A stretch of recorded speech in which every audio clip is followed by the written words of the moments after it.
हामीले युट्युबमा दैनिक रूपमा भिडियोजहरू हेरिरहेका हुन्छौँ।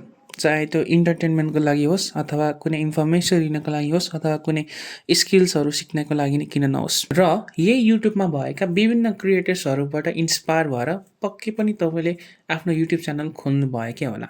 तर मलाई त भिडियो एडिट गर्नै आउँदैन, ग्राफिक डिजाइनको बारे कुनै आइडियै छैन, भिडियोको अगाडि बोल्नै आउँदैन, लाज लाग्छ जस्ता कुराहरूले तपाईँलाई तपाईँको पहिलो भिडियो बनाउनबाट वञ्चित गरिरहेको हुन्छ। र अहिलेको जमानामा आएर यी सबै समस्याहरूको समाधान रहेको छ। अहिलेको समयमा आएर यदि तपाईँले सिक्ने इच्छा र चाहना राख्नु भएको छ भने हरेक कुरा सम्भव रहेको छ। र अझै अचम्मको कुरा त के छ भने तपाईँले यी सबै टुल्सहरू, यी सबै सफ्टवेयरहरू बिना कुनै पैसा तिरी फ्रीमै चलाउन सक्नुहुनेछ।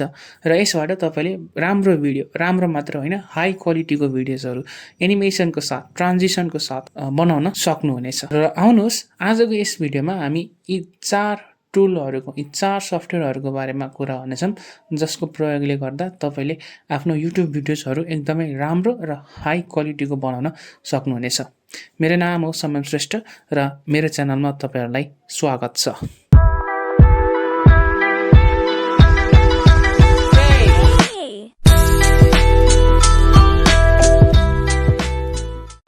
क्यानभा एउटा निशुल्क रूपमा चल्ने ग्राफिक डिजाइन प्लेटफर्म हो जहाँ तपाईँले टेम्प्लेटहरू प्रयोग गरेर व्यावसायिक कार्ड, स्लाइड्स, पोस्टर र ग्राफिक डिजाइन बनाउन सक्नुहुन्छ। यसको विशेषता के रहेको छ भने तपाईँले simply drag and drop feature use गरेर भिडियोजहरू बनाउन सक्नुहुन्छ। भिडियोजहरूमा तपाईँले आफ्नै टेक्स्टहरू र भिडियोजहरूको बिचमा ट्रान्जिसनहरू, एनिमेसनहरू सजिलै प्रयोग गर्न सक्नुहुन्छ। र यदि तपाईँले यसलाई अझै एक्सप्लोर गर्दै जानुहुन्छ भने तपाईँले भिडियो डिजाइनिङ मात्र नभएर तपाईँले ग्राफिक डिजाइनिङ सम्बन्धित लिएर सम्पूर्ण कामहरू क्यानभामा गर्न सक्नुहुन्छ। यो एपमा चाहिँ तपाईँले कुनै फोटोहरू एडिट गर्नु पर्यो, जस्तै तपाईँले युट्युबको लागि तपाईँले थम्बनेलहरू बनाउनु पर्छ हो, त्यो थम्बनेल पनि तपाईँले क्यानभामा सजिलै बनाउन सक्नुहुन्छ। मेन कुरा तपाईँले के छ भने बिना कुनै एडिटिङ स्किल, बिना कुनै एडिटिङको नलेज बिनै तपाईँले यसमा मजाले आरामसँग काम गर्न सक्नुहुन्छ।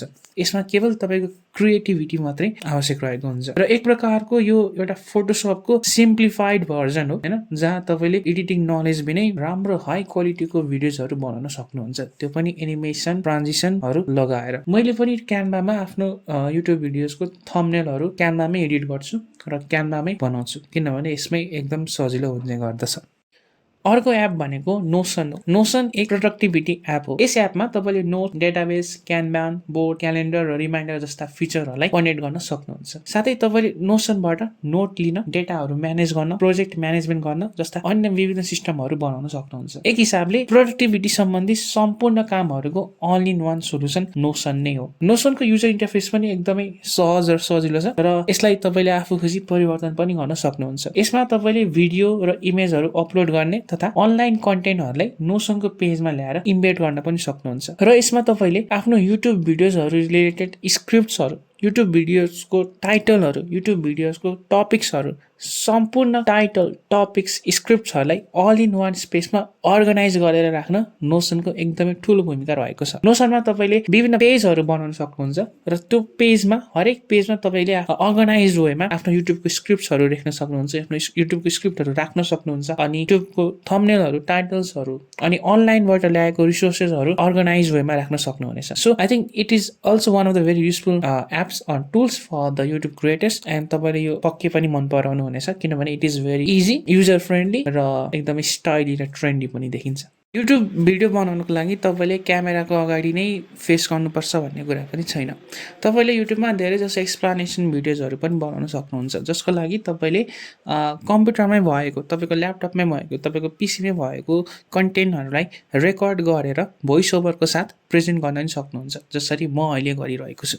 त्यसको लागि तपाईँले क्यामेराको अगाडि कुनै पनि फेस देखाउनु पर्ने हुँदैन। र त्यसको लागि सबभन्दा महत्त्वपूर्ण इम्पोर्टेन्ट कुरा भनेको चाहिँ तपाईँको ल्यापटपको स्क्रिनहरू रेकर्ड गर्ने, तपाईँको ल्यापटपहरूकोमा कन्टेन्ट भएको स्क्रिन रेकर्डर एप हो। विभिन्न स्क्रिन रेकर्डर एपहरू पनि छन्, तर म चाहिँ OBS नै युज गर्छु, किनभने OBS तपाईँको फ्री सफ्टवेयर हो र एकदमै यो राम्रो सफ्टवेयर पनि हो र यो चलाउन पनि एकदमै सजिलो रहेको छ। र अहिले जुन मैले तपाईँलाई यो युट्युब भिडियो रेकर्ड गरेर देखाइरहेको छु, यो पनि मैले OBSबाटै युज गरेको। हजुरहरूले यहाँ देख्न सक्नुहुन्छ, यहाँ स्क्रिनहरू देखाइरहेको छ, and it is also very easier to use. यो पनि एकदम सजिलो छ बस तपाईँले युट्युबमा गएर केही मिनट्सको भिडियोजहरू सर्च गर्नुहोस् OBS को बारेमा, जसले गर्दा यसलाई पुरै सम्पूर्ण ट्युटोरियल्सहरू तपाईँले आधी घण्टामै मजाले सिक्न सक्नुहुन्छ। एन्ड स्क्रिन रेकर्डिङ गरेर तपाईँले आफ्नो कन्टेन्टहरू पनि मजाले देखाउन सक्नुहुनेछ।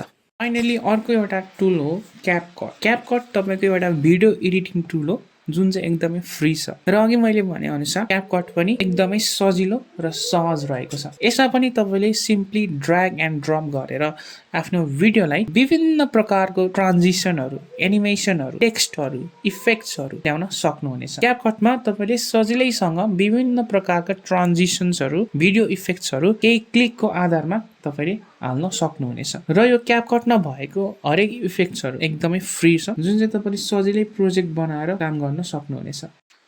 सो यी टुल्सहरू प्रयोग गरेर तपाईँले आफ्नो युट्युब भिडियोजहरू राम्रो तरिकाले बनाउन सक्नुहुनेछ। तपाईँले अब म यो सिक्न सक्दिनँ भनेर बस्ने बेला रहेको छैन, किनभने everything is free and the only thing that is required is for you to work, is to take action. And I will see you in the next video again. र तबसम्मको लागि bye bye, take care, see you.